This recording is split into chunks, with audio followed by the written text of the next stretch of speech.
take news on your side. Welcome to This Week in Kansas with your host, Tim Brown. Hello and welcome to This Week in Kansas. Thank you for being with us this morning. Lawmakers are back at their jobs in Topeka. They have a huge task ahead of them as they try to balance the budget and provide adequate funding for state services. A tax increase of some sort is almost a certainty, but what tax increases will lawmakers consider? Other items that may see action as legislators try to wrap the 2015 session include Medicaid expansion, liquor sales, ride sharing, and criminal prosecution of teachers. Let's get right at it this morning. We'll start with the budget. That's, I think, the biggest thing on people's minds as they worry about Topeka and the legislators worry about Topeka. And I was on the phone with a couple of different lawmakers today, and I will tell you, Rodney, the heat is on up there. Those men and women are feeling the pressure at this point. Well, depending on who you talk to, we're talking about passing a budget that in which the state cannot deficit spend. This is not the federal government. Mm-hmm. So they've got to close, depending on who you talk to, anywhere from like $170 million gap to $400 and some odd million gap to maybe a $700 million some odd dollar gap. And you know, if I just give me a couple $100 million, you'll never see me again. But that was a little humor there. These folks in Topeka, they can't go anywhere. I mean, they're stuck. They've got to get this figured out. And where's the money going to come from? Now, I personally think it's going to be interesting to see how much, this is not a word and I'm conjugating a noun here, gimmickry that that you see. I like it. And as far as, you know, that shell game shifting numbers and what they're going to do, or if they're going to just buck up and say, we've got to raise taxes. And, you know, we can talk, you know, a little bit in a follow-up. There's going to be some political ramifications for every Republican probably, depending on how this session goes, which is going to lead into next session, and next year's an election year for everybody in the legislature. Yeah, that's going to be challenging. Let's bring Michael into the conversation. Michael, you know, the governor, and one of the people I talked to today, there was an interesting statement made by the governor a few months ago where he kind of blamed this back on lawmakers, and he said they didn't pass the budget I wanted them to pass, or the plan, and therefore basically this is their fault. And they still remember that, and they're still really upset about that. Well, first and most importantly, Tim, I need to tell you all that gimmickry is a word. I just looked it up on dictionary.com and it's on there. Sweet. Awesome. And not only that, but it's a good choice of words. Maybe we can return to that later to this morning. But with regards to the answer to your question, I think you're right, Tim. I mean, we've got this united Republican front. Kansas, of course, a heavily Republican state. Once they got a governor that was Republican with Brownback's election to his first term, you had this united Republican control. Then the conservative faction consolidated its control a few years ago by capturing the state Senate over the moderates, and yet we're seeing some fissures. Yeah. We're seeing some disagreements. We're seeing some egos come into it. But on a policy level, what happened is that the governor had this plan, which he wrote with the conservative economist Arthur Laffer, or libertarian economist really, to cut the income tax, actually to phase out the income tax altogether, and to shift the state over more onto consumption-based taxes like sales taxes, which could be done a number of ways, but what the governor had in mind was a combination of eliminating exemptions. There are a lot of exemptions to sales taxes, and also so-called sin taxes on things like alcohol and tobacco. And the governor has a point. The legislature passed the tax cuts. Tax cuts are fun. Everybody loves to take credit for those. They did not pass the revenues that the governor wanted. Now, the revenues that the governor wanted would not have put back all the revenue for those tax cuts, but they would have made a dent. And now the legislature finds itself in quite a fix. Well, and one of the lawmakers I spoke with today even told me that the governor's current budget plan, if passed in its entirety, still doesn't make up the deficit. We're still seeing a little over $100 million, which I've never heard of a governor proposing a budget plan that would not balance the budget. Well, see, here's the problem. It has to do with the revenue estimates that you're using. The go-to standard revenue estimates for the state are called consensus revenue estimates, and they are put together by a panel of economists from the state's universities. If anything, the consensus revenue estimates have been a little bit too optimistic. As a matter of fact, there was just a report today that a new revenue collections report is in, and it is under the consensus revenue estimates. But of course, what the governor prefers is this idea that's supported by the Kansas Policy Institute, big fans of mine, no sarcasm, and by, again, Arthur Laffer and others, that projects a lot of economic growth because tax cuts, the theory is tax cuts spur on this economic growth. And even the consensus revenue estimates, which are much more cautious about that, are still coming out too high. So needless to say, the Laffer type revenue estimates are, sorry, bad pun coming, a real laugher. Ouch. You know, the Laffer curve, and we've talked about this on the show many times, Rodney. I think potentially you could see some success when you have these huge tax rates like we did back in the 50s or whenever it was, when we were, some of the wealthiest Americans were taxed at an 80-90% rate right. even. And you cut that, and sure enough, there was some growth. But we don't have 80 and 90% tax rates in the state of Kansas, never have. Right. And I think that's the big difference. I do want to ask you, Kelly Arnold was on the show a couple weeks ago, and he kind of floated the ideas of a gasoline tax increase of a nickel, I believe, and a sales tax increase of, I can't remember the exact amount, but as efforts to maybe fill that budget hole. So I think the Republicans are looking very seriously at that.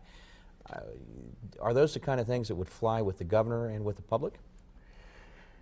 I don't know. I mean, I don't see why if Brownback is going to, I mean, he wanted the whole, I mean, the Mark Parkinson 1% sales tax increase, or 1 point sales tax increase, you know, he wanted that left in place. It was reduced to, it doesn't matter, 70% of that or whatever. So maybe he would. But what's interesting is you're going to have a pretty sizable block of those conservative Republicans in the legislature that are going to say, hell no. Yeah. There's no way on earth that we're going to pass any kind of taxes. We were elected. We have this giant majority on these conservative principles. We need to cut government. And, you know, Michael and you were right on this Laffer curve and what they wanted to do. The problem is the Kansas economy is not growing as fast as it needs to build up and increase the kind of state revenue to the state government that you need. That's largely because the national economy is still in the doldrums, the pretty deep doldrums.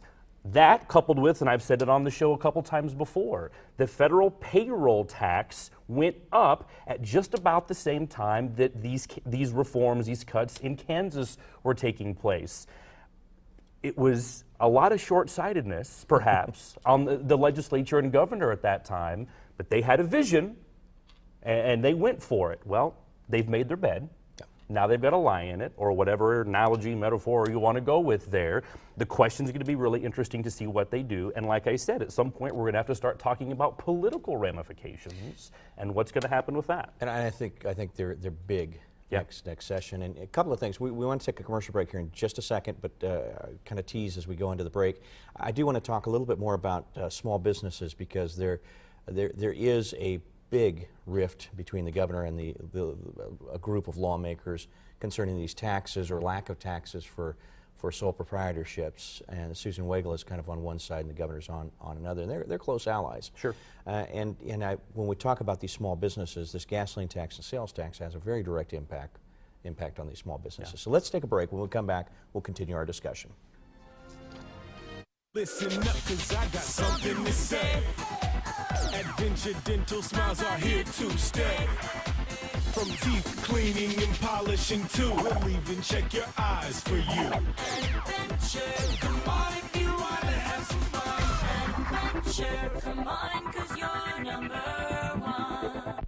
Whoa! Looks like I could learn a thing or two from you. Adventure, come on if you want to have some fun. Fill your hearts with wonder at the Sunflower Balloon Fest in Anthony, Kansas. Enjoy hot air balloon rides, helicopter rides, as well as a carnival, car show, street dance, and a beautiful fireworks display. Admission is free. It's happening in Anthony, Kansas. You gotta top the charts to make it here. The Billboard Musical Awards. With performances by Britney Spears, Iggy Azalea, Meghan Trainor, John Legend, Sam Smith, and Ed Sheeran. Incredible. Live Sunday, May 17th, only on ABC. And welcome back. We'll continue our tax and budget talk. As we were going into the break, I was talking about the gasoline tax, sales tax, and the impact that those two would have on small business owners. You know, if you've got a fleet, for example, that gasoline tax has a big impact on you. Sales tax, if you got a little shop and you're selling something, that has an impact on you. So these are the kind of things that a lot of these small business owners probably aren't terribly excited to see happen. I don't think anybody necessarily would be excited to see happen. Yeah. I mean, disposable income is going to go down for everybody when you increase any kind of taxes. But I think, again, the political ramifications here are going to be huge. Rephrase that a little bit. You know that Americans for Prosperity is going to send out literature, if not recruit. I don't know if they can recruit, so maybe that's a poor choice of words. But they're going to send out literature, and they're going to advocate for the defeat of, I'm going to say, probably any legislator who's going to sit here and vote for any tax, kind of sales tax. And that kind of then, and I love the analogy, and I probably use it too often, that starts really getting into that whole French Revolution analogy. You see the conservatives starting to eat their young and go after each other, and then it's like, well, who's left? And what possible people are we going to get elected to Topeka? And, you know, there are some people up there that aren't my first choice anyway, but my gracious, who's next? And I mean, and at what point are we going to try to say, no, we need serious people, because like it or not, we do have some serious budgetary issues. I don't care if you think that spending should be less. I don't think if you care if spending should be more. At some point, there needs to be an adult conversation about where are we going as Kansas, and can our elected officials behave and act in a manner that is serious and in the best interest of everybody, and not just special interest groups or severely bent ideological political premises. Speaking of which, and this is a little bit of a tangent here, but the Kansas Speaks folks were on last week from the Docking Institute, and they do that study of the state of Kansas. They did an extra one this year, and one of the things they talked about was gun laws. And I think this kind of goes to show that I think in Topeka, and this isn't just Topeka, it's a lot of politics, you have such a heavy-duty special interest control. And in this case, they showed that I think 75% of Kansans really didn't like this constitutional carry law. But the Kansas Rifle Association has such power that thing sailed through. And I think we see that with some of this other stuff as well. Michael, I want to bring you in again to the conversation. Ronnie had a great point with just the fact that we're seeing these fissures within the Republican Party. And a couple of years ago on the show, I made the comment that, you know, Governor Brownback now had his conservatives that he really wanted in there. They'd kicked out most of the moderates. The Democrats were an endangered species in Topeka, and he could do whatever he wanted to. And Judge Phil Journey sat on the show and he said, you know, it's not going to be that easy, Tim. I think the judge had a point, and I think we're seeing this. I think that's a good point. You know, there's such a jump that you have to make from ideology to governing. I mean, we've seen it with generation after generation of conservatives getting elected to office. You know, Bob Dole would be a great example. You get elected, you talk about big government, you talk about how people in Kansas know better what's good for them than those bureaucrats down in Washington, D.C., and returning power to the people and all this kind of stuff. And it just sounds great on the stump. And then you go to Washington, D.C., or you go to Topeka, and you have to govern. And you realize that, yes, government does play a big role in our society. Most of our students are educated in public schools. Most of our university graduates graduated from public universities like the one where I work. Government built and maintains the highway system, and on and on and on and on and on. And it's not as easy as just saying, for example, let's cut government 10% across the board, because then you realize, well, that didn't factor in increased costs for things like the employees' health insurance. And that's actually a much deeper cut than that, far deeper, because it doesn't even keep up with the cost of living. And we've just seen this with conservatives generation after generation. Those themes sound so good on the stump, and then you get to Topeka, or you get to D.C., or you get to wherever you're going, and you have to govern. And we've got these younger conservatives now, kind of like the young rattlesnakes that haven't learned to govern the amount of venom they inject. And they're still living based on these talking points. The other point I might make is, you mentioned Americans' Prosperity. for prosperity, and that interest group plays into this other theme, which is that big turnover in the Kansas Senate in 2012 was part of a professionalization of political campaigns in Kansas. And we're moving in Kansas away from the old model of going door to door, going to the 4-H, going to eggs and issues, and talking with constituents about their concerns and being responsive, to more the professional political campaign model, where instead of going to eggs and issues on Saturday morning and saying, I know I said I'd never raise taxes, but it's a little bit more complicated than that. Instead, you have to stay on talking point, because the next election is going to be money driven and talking point driven. And that changes our politics. Yeah, I think you're 100% right. Let's take another commercial break. When we come back, we'll talk about some of the other things that the legislature is going to be struggling with in the coming days. We'll be back. Spangle's Birthday Cake Shake is back. Come enjoy the great taste of white birthday cake mixed with festive sprinkles, blended with our creamy soft serve and topped with whipped cream. It tastes like cake, but it's a shake.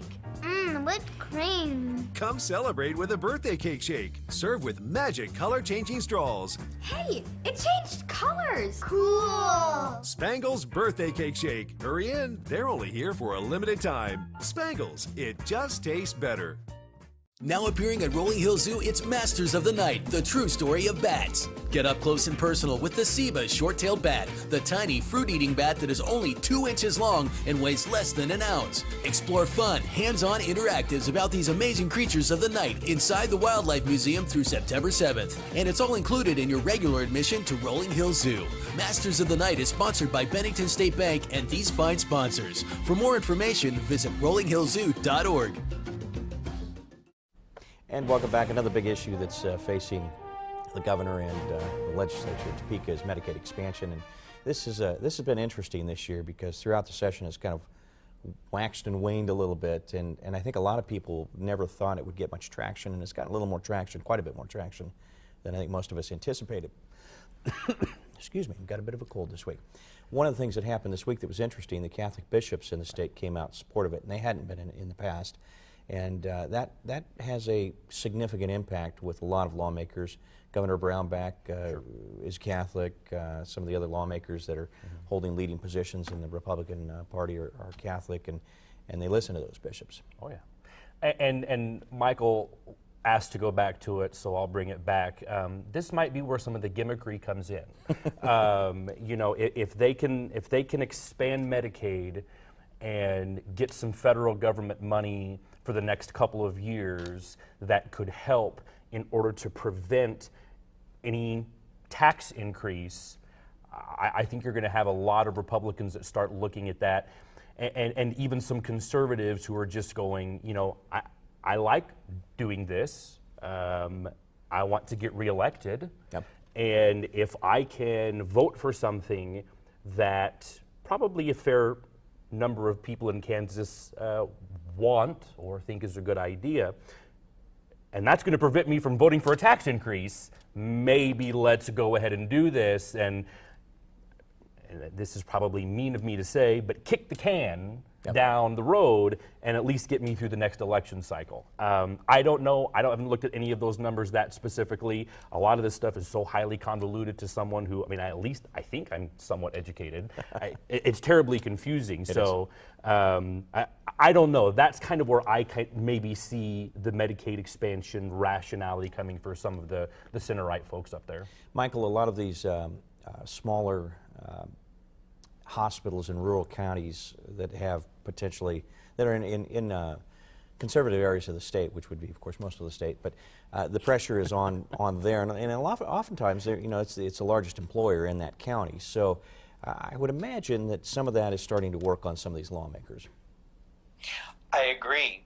In fact, there have been consortiums of rural healthcare providers that have gone down to Topeka to pack committee rooms and to testify on this. In many ways, they have the most at stake. Suburban hospitals in Johnson County or certain parts of Wichita or outside Topeka might be all right. There are some inner city hospitals, but of course some of those are teaching hospitals like KU Med. The rural hospitals in many ways may have the most at stake.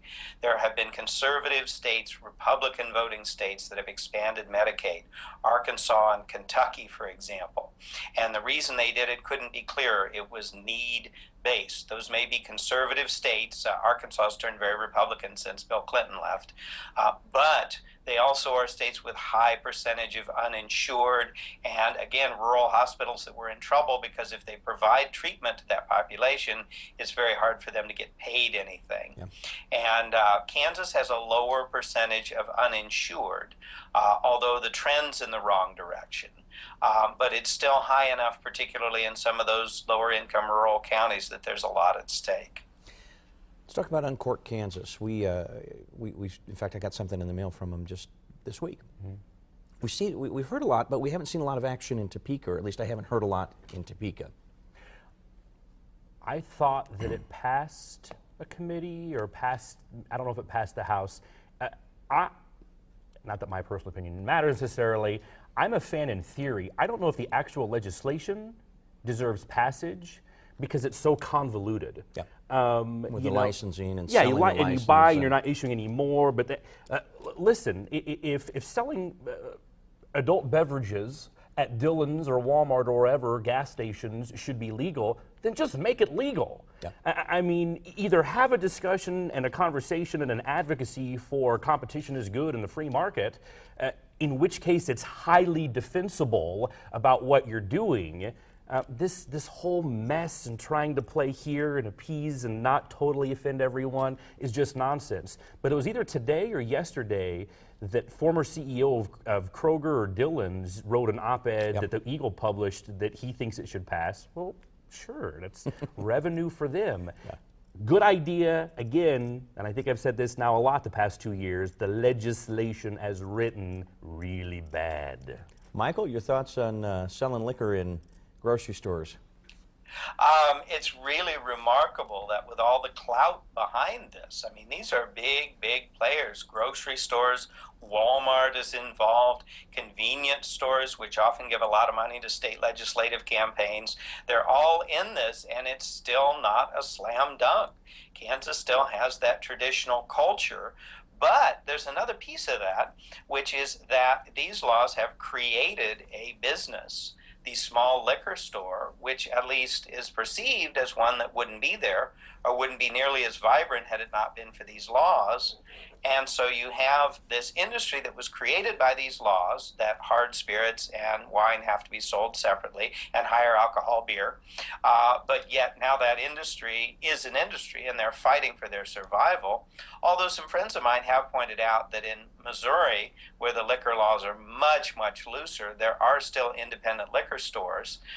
They just have to carve out a niche for themselves and give consumers a reason to shop there. Yeah, makes sense. Let's take another commercial break. When we come back, I think we'll talk about ride share and prosecution of teachers. We'll be back in a couple of minutes, or 1 minute. If you like quality and selection, you'll love Yoder's Ornamental Concrete in Burton with the best selection of fountains, bird baths, planters, benches, yard lights, animals, and figurines. You're sure to find the right piece for the right spot at your home or office. Since 1984, the Yoder family has been committed in making the finest of quality statuary, the largest statuary outlet in Kansas, located on Highway 50 in Burton, Kansas. That's Yoder's Ornamental Concrete. Mayday, mayday! Is your old car past its heyday? Summer is on the way, so stop getting burned by high payments and low fun factor. The Super Car Guys are paying top dollar for any old car, even if you don't want one of ours. A Tasket will put big bucks in your basket. So don't wait, graduate into a nicer, newer car today. Mayday, mayday, turn your old car into a payday. Super Car Guys with 3 Wichita locations. Buying a car doesn't have to suck. And welcome back. The governor says that he will veto any effort to put new rules in place for rideshare. And I'm talking about Uber and other organizations like that, but everybody knows it's Uber that we're discussing. Sure. Interesting because there is a bill that would require companies that, like Uber, to certify drivers, to go through KBI background checks, I think do some insurance things like that. And it's generated a lot of controversy. Which is interesting. And politics creates strange bedfellows and any other cliche, whatever you can think of as far as that's concerned. You've got these far right-wing guys and girls up there in Topeka. They're talking about less government. They want innovation. They want entrepreneurialism. Less regulation. This would effectively kill Uber in Kansas. Yeah. I mean, this is just absolutely nuts. And again, I don't know all the ins and outs of it because I'm not in Topeka every day and I've got a job and I'm not an insurance person. But, you know, if the person who's driving that car has decided to do this, fundamentally at some point they decided to take a risk. I don't think we need the government coming in and weighing in and effectively killing what they're doing. And if you haven't been somewhere where there's Uber, it's fantastic. And if you haven't used Uber in Wichita, Kansas, and you need to and I probably shouldn't, they don't pay me, by the way, I'm not on Uber's payroll, I'm not a driver. But I mean, it is so easy, it's so technologically friendly. I don't know why a person would try to hail a traditional taxi. Uber is just so nice and easy, and they want to kill it. And I have used Uber in big cities as well. Oh, yeah. It's very nice, it's much less expensive. Oh, yeah. There are a lot of nice you things can about it. tip on the credit card, I mean, everything's just so nice. Michael, the governor has actually vetoed that, but the lawmakers have threatened to try to override that veto. Uber has become a force to be reckoned with politically. They recently waged quite a battle in Kansas City, Missouri. They needed not to be classified as a taxi service because if they were classified as a taxi service, they'd be subject to the regulations there. And the taxi services fought them, and they won. And so Uber has really become a respectable force when it comes to being able to be effective on the ground. Now, it would be interesting if they can move over a few miles to the west to Topeka and bring that same political clout. But it's a different way of doing things. It's not under the traditional regulations. Obviously, the traditional taxi services don't like it. I have to agree with Rodney that if you're coming from a conservative or a libertarian perspective, it's a no-brainer. In fact, when I first took economics classes in college, the first example they used of government intervention in the market was actually taxi licensing. And here we are again. Interesting. Ronnie, I want to give you kind of the last word as we wrap up this program. The Senate passed the bill that would make it easier to prosecute teachers. I've said it before on this show. I'll say it again, one of the dumbest pieces of legislation that has reared its ugly head this year. What do you think is going to happen with this, and how dumb do you think this is?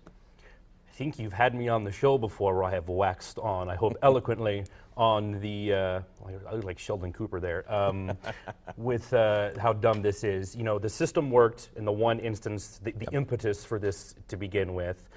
You know, a person I consider a friend, I have a great deal of respect with, State Representative Mark Rhodes, has some defense of this, and it's about protecting children and our students, and yes, they do need protecting. The flip side of that is, I don't know how you have a healthy and robust literature class, a debate class, even a social science class, an art class. And some people might not like some of those classes, and that's understandable. But again, at some point the marketplace of ideas has to shine bright. And for people who want smaller government, this makes no sense unless it's a palm card or it's some kind of thing for an election. And I could see if there really were issues happening, but the one thing that they pointed to that happened was dealt with in a very positive way. The system worked exactly as it was designed to work. It was every example of why this legislation is not needed. And I think it's a shame. But anyway, we're out of time, so I'll hop off my soapbox for a moment. Thank you very much for being on the show. Thank you for watching the show. If you have any questions or comments, please email me at thisweekinkansas@cake.com. Hope you have a wonderful week.